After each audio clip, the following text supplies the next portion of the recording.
AITA for not being able to pretend my best friend is okay after her sister's death and ruined bachelorette? My best friend, who I will call Sarah, lost her sister 2 years ago in a car accident. Her sister was her entire world. They were planning their weddings together, even though I was the only one engaged at the time. Sarah has never been the same since. I know that is a cliché, but it is the truth. She used to be bubbly and outgoing, always the life of the party. Now, she is withdrawn, quiet, and often seems lost in her thoughts.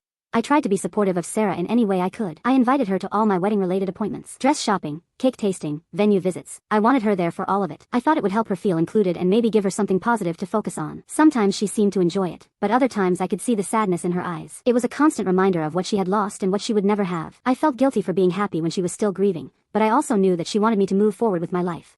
Planning the wedding was difficult, not just because of my own emotions, but because of Sarah's grief. I worried about her constantly. I checked in with her every day. I made sure she was eating and sleeping. I offered to go to therapy with her. She refused, saying she was fine. I knew she was not fine, but I did not know how to help her. I just tried to be there for her, to listen when she needed to talk, and to offer a shoulder to cry on when she needed it. I did not want to pressure her, but I also did not want to ignore her pain. It was a delicate balance, and I often felt like I was failing. I got engaged a few months after her sister's death. It felt wrong to celebrate, but Sarah insisted that I deserved to be happy. She even offered to plan my bachelorette party. I hesitated, knowing how difficult it would be for her, but she was adamant. She said it would be a good distraction for her and that she wanted to do something special for me.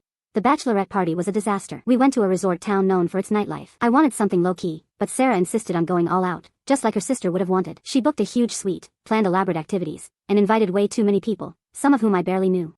I tried to talk to Sarah about it before we even left for the trip. I suggested we scale back the plans. I reminded her that her sister would not want her to be miserable. I thought maybe a smaller gathering would be better for her. She brushed it off, saying she needed to do this. She said it was what her sister would have wanted, a big celebration. I should have pushed harder, but I did not want to upset her more. I tried to get her to slow down on the drinking once we arrived at the resort. I did not want her to get sick. I also did not want her to do something she would regret. I attempted to steer her away from shots and toward water. Each time, she would laugh and tell me to relax. She said she was fine and that I was being a buzzkill. I felt helpless. I did not know how to help her. The whole weekend became a blur of forced smiles and Sarah's increasing distress. From the moment we arrived, Sarah was a mess. She was drinking heavily and acting erratically. At first, I thought she was just trying to have fun and let loose, but it quickly became clear that something was wrong. She started talking about her sister constantly, reliving memories, and crying uncontrollably. She kept saying how unfair it was that her sister was not there to celebrate with us. One night, Sarah disappeared. We searched everywhere for her, and eventually found her on the beach, staring out at the ocean. She was sobbing and kept repeating her sister's name. I tried to comfort her, but she pushed me away, saying that I could not possibly understand what she was going through. I did not know what to do after that. I felt helpless because I wanted to support my friend, but I did not know how. I tried to talk to the other bridesmaids about it, but no one seemed to have any answers. Most of them just avoided Sarah, unsure of what to say or do. I thought about contacting Sarah's family, but I did not want to overstep or betray her trust. The whole situation made me feel awful, and it cast a dark cloud over what was supposed to be a fun celebration. We attempted to continue with the planned activities, but it felt forced and insincere. The energy was completely off, and nobody could relax. Even simple things like going to dinner felt like a huge effort. I think we all just wanted to go home. The bachelorette party had been planned for months, but in the end, it was a complete disaster. I felt guilty that Sarah was suffering, and I regretted that I could not fix the situation. The rest of the bachelorette party was a blur. Everyone was uncomfortable and on edge. I tried to make the best of it, but it was impossible to ignore Sarah's pain. We cut the trip short, and everyone went home early. Since then, things have been strained between Sarah and me. She apologized for ruining my bachelorette party, but she has also become distant and withdrawn. She rarely answers my calls or texts, and when we do talk, she seems preoccupied and uninterested. I tried talking to her about it last week. I asked if she was doing all right and if something was bothering her. She said she was fine and that she was just tired from work, but I did not believe her. I know she is not fine, and I think she is hiding something from me. Maybe she thinks she is protecting me, or maybe she just does not want to burden me with her problems. I do not know what to do anymore. I want to help her, but I cannot force her to open up to me. I am getting married in a few months, and I want her to be happy for me. I do not want our friendship to fall apart because of this. I need her to be my maid of honor, but I am not sure if she is even capable of fulfilling that role right now.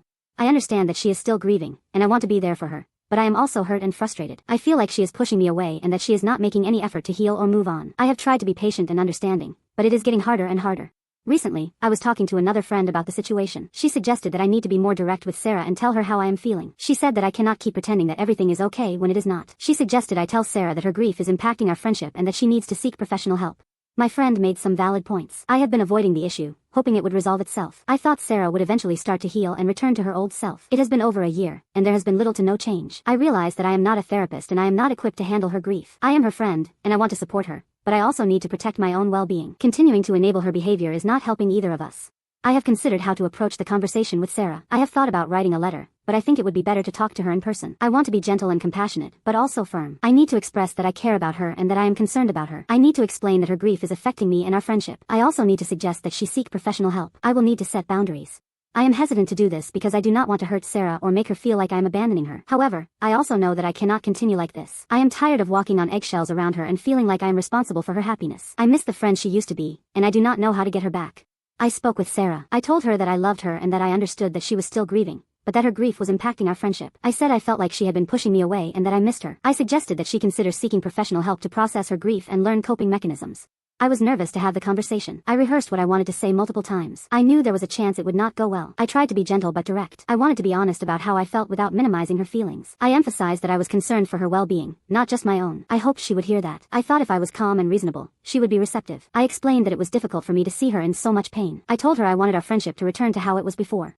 Her reaction surprised me. I expected some defensiveness, but not the level of anger she displayed. I was taken aback by the personal attacks. I did not raise my voice. I attempted to clarify my intentions, but she cut me off. She was clearly hurt. I felt bad that I had upset her. I told her that was not my intention. I suggested we take some time apart. I told her to contact me when she was ready to talk calmly. I left the conversation feeling drained and uncertain. Sarah did not take it well. She accused me of being selfish and insensitive. She said that I could not possibly understand what she was going through and that I was being a bad friend by not supporting her. She said that I was making her feel like her grief was a burden on me. I tried to explain that was not my intention, but she would not listen. She hung up on me, and I have not heard from her since. I felt awful after that phone call. I replayed the conversation in my head over and over. I analyzed every word I said, wondering if I could have phrased it differently. I wondered if I had come across as accusatory when I only meant to be concerned. I considered calling her back immediately to apologize, but I decided against it. I worried that another call right away would only make things worse, making me seem desperate or overbearing. So, I decided to give her some space. I told myself she needed time to process everything, and I hoped she would eventually see my side of things. Waiting for her to reach out felt like torture. The silence has been difficult. I keep checking my phone, hoping for a text or a call. I find myself thinking about all our good times together, remembering how close we used to be. I question if this is how our friendship ends, over a misunderstanding. It feels unfair that one conversation could ruin years of connection. Perhaps I should have just stayed silent. Now, I am wondering if I was wrong to say anything. Maybe I should have just continued to be patient and understanding, even if it was hurting me. Maybe I should have just accepted that Sarah would never be the same and that our friendship would never be the same. But part of me also feels like I did the right thing. Maybe Sarah needed to hear the truth, even if it was painful. Maybe this will be a wake-up call for her and motivate her to seek help. Or maybe this is the end of our friendship. I do not know what the future holds, but I am heartbroken. I miss my friend, and I hate that her sister's death has caused so much pain and destruction. I just hope that one day, she will be able to heal and find happiness again. I am not sure I will be a part of that journey anymore, and that hurts. But I cannot keep sacrificing my own well-being for someone who is unwilling to help herself. A few weeks have passed since my conversation with Sarah. There has been no contact. A mutual friend told me that Sarah is now seeing a therapist. It is hard to know if my words had anything to do with her decision, but I am glad she is getting help. I have been doing some reflecting. I realized that I had placed an unfair burden on myself to fix Sarah. I am not a therapist, and I am not responsible for her happiness. I can be a supportive friend, but I cannot force her to heal. I still miss our friendship, but I am starting to accept that things may never be the same. I am focusing on my own life, my upcoming wedding, and the relationships that are healthy and supportive. It is a bittersweet feeling. I am happy that Sarah is getting help, but I am also sad that our friendship may be over. I hope that one day, we can reconnect, but for now, I need to prioritize my own well-being. The wedding happened. Sarah sent a gift, a beautiful, framed photograph of the two of us with her sister, taken years ago. There was no note, no card, just the photograph. It sat on the gift table, a silent reminder of what was and what could have been. It brought tears to my eyes, but not tears of sadness, more like a quiet, gentle ache. It felt like a message, a peace offering, perhaps, or maybe just a way for her to be there without actually being there. I found out later, through our mutual friend, that Sarah had been following the wedding preparations from afar. She had even helped choose the flowers, telling our friend what her sister would have liked. It was a strange, indirect way of participating, but it meant the world to me. It showed me that even though we were not speaking, she still cared.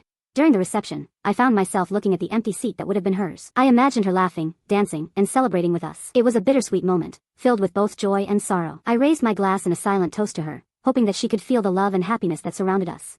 A few months after the wedding, I received a letter from Sarah. It was the first time we had communicated directly since our argument. In the letter, she apologized for her behavior and thanked me for being honest with her. She said that my words had hurt, but they had also made her realize that she needed to seek help. She wrote about her therapy and how it was helping her to process her grief and learn to cope with her loss.